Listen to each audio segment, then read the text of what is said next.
cette image d'abord depuis Marne-la-Coquette où le départ de Laetitia Hallyday donc pour l'aéroport du Bourget, voiture qui donc est arrivée il y a quelques minutes, direction donc Saint-Barthélemy dans les Antilles où le chanteur sera inhumé demain dans l'intimité. Marianne Romani, vous êtes à l'aéroport du Bourget pour BFM TV. L'avion devrait décoller donc dans les prochaines minutes avec quelques dizaines de proches de Johnny à l'intérieur. Oui, Laetitia Hallyday est arrivée ici à l'aéroport du Bourget il y a une dizaine de minutes maintenant, escortée par plusieurs policiers. On a également pu apercevoir sa grand-mère et on imagine qu'elle est accompagnée de ses filles Joy et Jade. À 7h ici, on a pu voir arriver le cercueil du rocker Johnny Hallyday. Ils vont donc embarquer maintenant à bord de ce Boeing 757, un appareil qui peut accueillir jusqu'à 63 passagers. À son bord, il y aura bien sûr donc sa famille, Laetitia Hallyday, ses filles, et on imagine qu'elle sera accompagnée de la fille de Johnny Hallyday, Laura Smet, de David Hallyday, mais aussi peut-être de quelques proches comme ses musiciens Yarol Popo ou encore Maxime Nucci, mais aussi de son manager Sébastien Farran. L'avion va donc rallier l'île antillaise de Saint-Barthélemy, être enterré à Saint-Barth. C'était donc le souhait de Johnny Hallyday, un choix regretté par certains de ses fans présents ici d'ailleurs, qui déplorent de ne pas pouvoir aller à Saint-Barthélemy pour se recueillir sur la tombe du chanteur, mais c'était le choix de Johnny Hallyday parce que cette île, elle était très chère à son cœur. Il y avait d'ailleurs fait construire une maison et il y passait toutes ses vacances en famille, et c'est donc entouré de sa famille et de ses très proches qu'il va y faire son dernier voyage. Il sera inhumé demain en fin de matinée à Saint-Barthélemy, une cérémonie qui se tiendra dans la plus stricte intimité. Merci beaucoup Marianne Romani avec Marion Delpierre pour les images. Johnny Hallyday sera donc, vous le disiez, Marianne, inhumé demain à Saint-Barthélemy dans le cimetière marin de Lorient. Une cérémonie dans la plus stricte intimité familiale. Et le chanteur aimait passer ses vacances, se prépare à l'accueillir pour l'éternité. Les habitants qui ne s'y attendaient pas sont très fiers de ce choix. Elisa Tranin avec nos envoyés spéciaux à Saint-Barthélemy, Fanny Morel et Antoine Hollard. La pierre tombale blanche ainsi qu'une croix en bois doivent encore surplomber la tombe. En attendant, les fossoyeurs posent un coffrage, mais l'emplacement est prêt. C'est ici que Johnny Hallyday reposera. Il a demandé exactement la même chose que tout le monde. Il avait adoré le cimetière de Lorient et il voulait être au centre, face à la route, pour pouvoir voir selon lui, voir les gens passer et être tout près de la plage. Chargé des travaux, mais aussi fan de Johnny, cet employé se dit fier du choix du chanteur d'être enterré sur l'île. Ici, la famille Hallyday, qui possédait une villa depuis une dizaine d'années, se sentait au calme, menait une vie comme n'importe quel anonyme selon les habitants. Ici à Saint-Barth, c'était Monsieur Tout-le-Monde. C'était vraiment un homme très chaleureux, Laetitia très chaleureuse. C'est quelqu'un de généreux, de digne, d'humain. Voilà, c'est pas le Johnny qu'on peut voir. C'est à la fois une bête de scène et un homme, comme vous et moi. On sentait qu'il était là pour se reposer, quoi. Vu quoi, l'espace de 3-4 fois à peu près. Je l'ai côtoyé, quoi, le temps de boire un verre, quoi. La dépouille de Johnny Hallyday doit arriver à Saint-Barthélemy aujourd'hui. Le chanteur sera inhumé lundi dans l'intimité. Candice Mahout, on va vous retrouver dans un instant, mais d'abord on va retourner à l'aéroport du Bourget puisque l'avion dans lequel est la dépouille de Johnny Hallyday s'apprête à décoller. Le voici, cet avion donc de l'aéroport du Bourget. Il y en a donc pour quelques minutes seulement, direction Saint-Barth, Candice. Une cérémonie qui devrait être très sobre, très simple.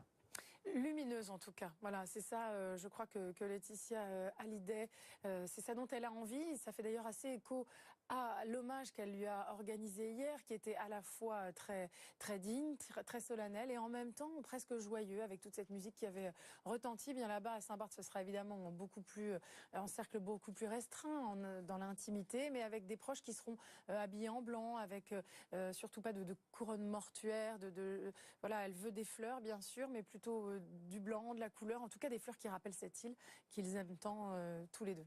Alors Fabien Lecoeuvre, choix de Johnny, choix de Laetitia.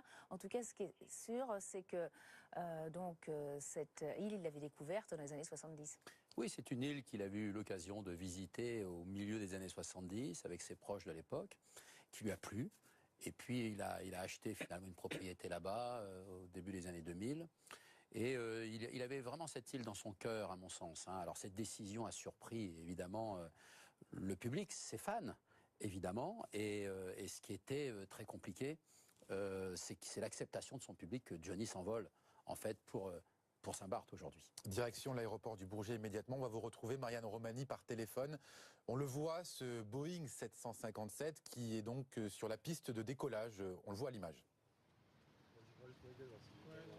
Oui, et ce décollage a pris un petit peu de retard. Il était prévu initialement à 9h, mais Laetitia Hallyday est arrivée il y a une dizaine de minutes maintenant. Elle a quand même pris le temps de saluer quelques fans présents ici, mais cette scène contraste vraiment avec l'hommage rendu hier dans les rues parisiennes et cette cérémonie fastueuse en l'église de la Madeleine. Cette fois, place au recueillement en famille. Le rocker Johnny Hallyday, lui, est arrivé, son corps est arrivé ce matin ici à 7h.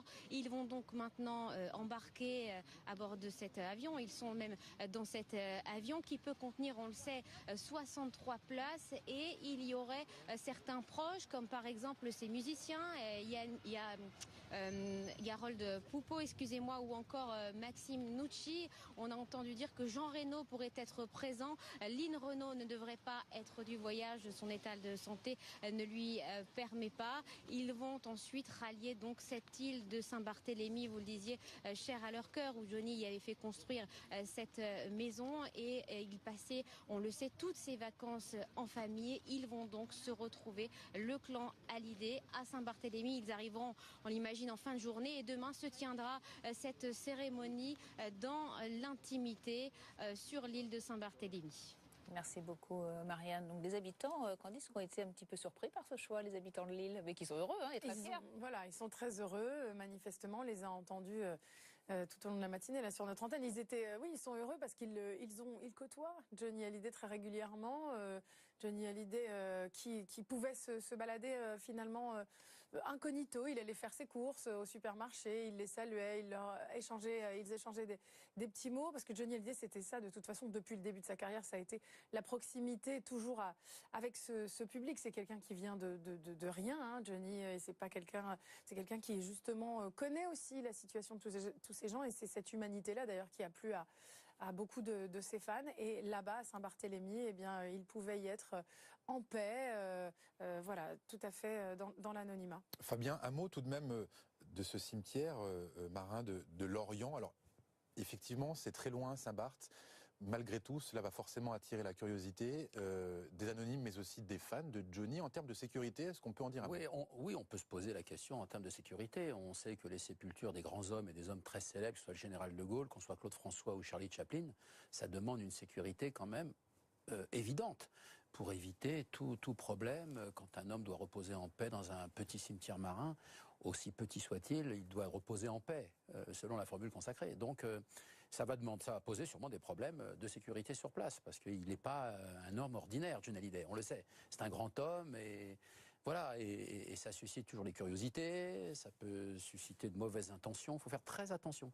Justement, alors bon, je pense que l'entourage de Johnny Hallyday ne sont pas des naïfs non plus, et je pense qu'ils vont prendre toutes les mesures nécessaires pour que la sépulture soit gardée, en tout cas, et pas exposée à des risques éventuels dans le cadre de son repos éternel. D'autant que des fans ont déjà prévu de faire le voyage pour aller se recueillir sur sa tombe. Certains disent on va sauter une année de vacances pour y aller en 2019. Ah, ça, je trouve ça fantastique. Quel témoignage d'amour. Vous vous rendez compte, Johnny Hallyday qui part à plus de 10 000 kilomètres, et puis finalement, les fans qui sont encore dans la passion, dans l'amour finalement de l'être qui les a accompagnés pendant 57 années, ils vont faire un voyage qui vaut quand même un peu d'argent, les hôtels, les déplacements. Moi, je trouve ça fantastique. Mais c'est vrai que tout le monde ne pourra pas faire ce voyage, ou alors ça va demander un peu d'économie auprès de toutes ces familles modestes pour aller mettre finalement une rose sur cette pierre tombale de Johnny Hallyday. On va voir que cet avion s'apprête à décoller, un Boeing 757. Candice, pourquoi ce choix de Saint-Barthélemy alors que finalement les fans attendaient le Père-Lachaise, attendaient un lieu où ils peuvent se recueillir régulièrement? Finalement, non, c'est contre l'avis des fans, et c'est plutôt le vœu de la star, c'est ça? C'est le principal à respecter de toute façon. Donc les fans, comme ils aiment Johnny, ils s'y résolvent. Même si effectivement il faudra peut-être sauter, même évidemment sauter une année de vacances pour s'y rendre. C'est ce que disent les fans. C'est loin, c'est cher, Saint-Barthélemy. Alors certains disent on sautera une année de vacances, d'autres disent eh bien tant pis, finalement, Johnny, il est dans notre cœur à tout jamais. On a pu lui dire un bel au revoir avec cette cérémonie sublime hier. On a pu faire ce qu'on voulait, on a pu le voir une dernière fois et maintenant, voilà, il sera dans nos cœurs. Et puis finalement, se recueillir sur Johnny, c'est finalement écouter un disque aussi. S'en souvenir, c'est finalement peut-être juste écouter un disque. Donc effectivement, voilà, à ce titre-là, les fans ont pu être surpris, mais certains s'y résolvent. Et puis d'autres, quand même, demandent à ce que un hôtel, une stèle, en tout cas un lieu puisse... Alors que l'on voit l'avion qui transporte la dépouille de Johnny arriver en bout de piste et s'apprêter donc à décoller de cet aéroport du Bourget, direction l'île de Saint-Barthélemy, où le chanteur sera inhumé demain dans la plus stricte intimité. Vous nous disiez, Candice, une cérémonie sobre, mais surtout une cérémonie lumineuse. Oui, lumineuse, alors que on voit ce moment assez émouvant, ouais. Parce que c'est la dernière fois. C'est la dernière en métropole que Johnny Hallyday se trouve. Ça y est, c'est terminé. Direction Saint-Barth, dans les Antilles. Il prend de l'altitude et c'est vrai que là-bas, eh bien, la cérémonie devrait être en effet lumineuse selon le souhait de Laetitia Hallyday, les invités habillés de blanc et des fleurs. Quelque chose qui ne soit pas sombre en tout cas, voilà. Pendant que Johnny s'envole dans les nuages. Ça a été une petite déception pour les fans quand même, Voilà, voir leur idole un petit peu loin, même quand même, loin de la métropole. Oui, selon même un dernier sondage, 76% des Français souhaitaient que Johnny reste en métropole, tout en respectant, on peut avoir cet avis, tout en respectant la décision familiale d'ailleurs, parce que c'est une décision de Johnny lui-même et de son épouse. Donc on s'incline tous évidemment devant cette décision, mais c'est vrai que les gens s'expriment parce que, vous savez, les grands hommes comme ça qui ont marqué l'histoire personnelle de chacun et l'histoire de France, évidemment, on a envie qu'ils restent en métropole, sur le territoire. Et c'est comme ça, c'est un vœu personnel, familial, ça se respecte. Mais ça, il n'empêche que ça bavarde dans la société, parce qu'on se dit mais comment, pourquoi, voilà. Et c'est à juste titre, c'est le principe de la démocratie. Il a donc été pris dans le sable. Ce matin, l'avion spécialement affrété a décollé peu après 10 heures du Bourget, en région parisienne, direction les Antilles, où le chanteur doit être inhumé. Les détails de Marianne Romani en Seine-Saint-Denis avec Olympe Paco. Le clan Hallyday a donc quitté la métropole. L'avion a décollé ici aux alentours de 10 heures. Un peu plus tôt, nous avons vu arriver à 7 heures la dépouille du rocker. Puis, c'est la voiture de Laetitia Hallyday qui a fait son entrée, escortée bien sûr par de nombreux policiers. Ils ont donc embarqué à bord de ce Boeing 757, un appareil qui peut accueillir jusqu'à 63 passagers. Il y a donc sa famille très proche, son épouse Laetitia Hallyday, ses enfants, mais il pourrait y avoir également des amis comme ses musiciens, Yarol Poupeau ou encore Maxime Nucci, mais aussi son manager Sébastien Farran. L'avion va donc rallier l'île antillaise de Saint-Barthélemy, être enterré à Saint-Barth.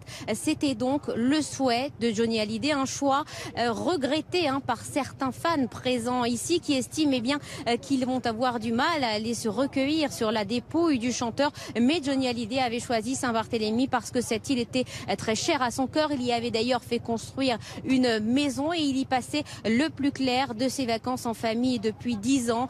Et c'est donc accompagné de sa famille et de ses proches qu'il va y faire son dernier voyage. Il sera inhumé demain en fin de matinée. Une cérémonie qui se tiendra dans la plus stricte intimité. Alors si en métropole, beaucoup de fans regrettent ce choix, à Saint-Barthélemy, les habitants se préparent à accueillir la dépouille de la star. Comme ils le souhaitaient, il sera enterré dans le petit cimetière de Lorient. Tout y est déjà prêt. Élisa Tranin, Fanny Morel avec Antoine Lard. La pierre tombale blanche ainsi qu'une croix en bois doivent encore surplomber la tombe. En attendant, les fossoyeurs posent un coffrage, mais l'emplacement est prêt. C'est ici que Johnny Hallyday reposera. Il a demandé exactement la même chose que tout le monde. Il avait adoré le cimetière de Lorient et il voulait être au centre, face à la route, pour pouvoir voir selon lui, voir les gens passer et être tout près de la plage. Chargé des travaux mais aussi fan de Johnny, cet employé se dit fier du choix du chanteur d'être enterré sur l'île. Ici, la famille Hallyday, qui possédait une villa depuis une dizaine d'années, se sentait au calme, menait une vie comme n'importe quel anonyme selon les habitants. Ici à Saint-Barth, c'était Monsieur Tout-le-Monde. C'était vraiment un homme très chaleureux, Laetitia très chaleureuse. C'est quelqu'un de généreux, de digne, d'humain. Voilà, c'est pas le Johnny qu'on peut voir. C'est à la fois une bête de scène et un homme, comme vous et moi. On sentait qu'il était là pour se reposer, quoi. Vu quoi, l'espace de 3-4 fois à peu près, les côtoyer, quoi, le temps de boire un verre, quoi. La dépouille de Johnny Hallyday doit arriver à Saint-Barthélemy aujourd'hui. Le chanteur sera inhumé lundi dans l'intimité. Et on en parle avec vous, Philippe Dufraigne, journaliste au service culture BFM TV en plateau. On l'a vu, le chanteur sera donc inhumé à Saint-Barthélemy, un endroit qu'il appréciait tout particulièrement. Oui, Saint-Barth, c'était un petit peu le havre de paix de Johnny Hallyday. L'île, il l'avait connue dans les années 70, d'abord au cours de ses voyages. Et puis par la suite, c'est avec Laetitia qu'il avait donc redécouvert ce petit paradis, ce havre de paix, en s'y faisant construire donc cette villa sur les hauteurs en 2008. Il allait régulièrement à Saint-Barth, entre les concerts, entre les albums, histoire de se ressourcer, de respirer. Il y avait du calme, il y avait de la douceur, donc qu'il n'avait pas quand il était en métropole. De fait, l'été dernier d'ailleurs encore, après sa fameuse tournée des Vieilles Canailles, c'est à Saint-Barth que Johnny était allé se ressourcer une nouvelle fois. Il avait publié des photos sur Internet de farniente sous le soleil. Là-bas, il a vécu véritablement tous ces moments de calme, ces moments de plénitude en famille avec Laetitia et avec les filles. Donc ce n'est pas si étonnant que ça, finalement, qu'il ait choisi ce lieu comme lieu de dernier repos. C'est pas un choix étonnant, mais c'est un choix que regrettent beaucoup de ses fans. Est-ce qu'il y aura quand même des lieux où ils pourront se recueillir en métropole? Alors c'est difficile de faire de la voyance, bien sûr. On pourrait penser à la maison de Marne-la-Coquette, mais c'est quand même loin de Paris. Et puis ça représente pas finalement la dimension artistique véritablement de Johnny Hallyday. On aurait pu dire, tiens, le golf Drouot, ça serait une bonne idée, mais le golf Drouot n'existe plus. Il a disparu il y a des années à Paris. Donc finalement, qu'est-ce qui pourrait tenir la corde? Et si on se disait, tiens, le square de la Trinité, c'est ce square dans lequel Johnny faisait ses débuts avec ses camarades de bande de potes, Eddie Mitchell, Jacques Dutronc, qui se retrouvaient dans ce square pour s'échanger des disques, se les voler aussi un petit peu parfois. Voilà, ça pourrait être une idée effectivement que ce square de la Trinité, et pourquoi pas peut-être une statue, sait-on jamais, à l'image de Johnny Hallyday pour pouvoir se recueillir. C'est une idée en tout cas qui circule chez les fans, qui aimeraient véritablement qu'il y ait une sorte de petit monument pour effectivement pouvoir se recueillir autour de ce que représentait Johnny Hallyday. Plusieurs centaines de milliers de personnes se sont massées sur les Champs-Élysées à Paris pour saluer une dernière fois le chanteur, mais certains fans n'ont pas pu faire le déplacement, alors des hommages sont organisés un peu partout en France depuis cette fin de semaine. Par exemple, ici à Bordeaux, c'était ce matin, une cinquantaine de bikers se sont réunis. C'était la moindre des choses d'après l'organisateur. Johnny, il a partagé les moments forts, les hauts et les bas de ma vie. Et même dans la maladie, il a toujours été présent. Donc c'était la moindre décision de lui rendre hommage aujourd'hui. Pour nous, c'est un hommage et un recueillement. Et Johnny est venu chanter ici pendant plus de 20 ans à la patinoire de Bordeaux-Mériadec. Et en 2015, c'était son dernier concert ici, on ne le savait pas, mais pour nous, c'est important, oui. C'est une bête de scène, mais c'est une légende avant tout. Quand on voit le peuple qu'il y a eu à Paris, c'est immense, c'est notre Elvis Presley à nous. C'est énorme ce qu'il y a eu hier. Et vous voyez, la preuve, les gens sont en train de chanter. C'est tellement fort, il emporte tout le monde avec lui. 16h09 BFM TV, notre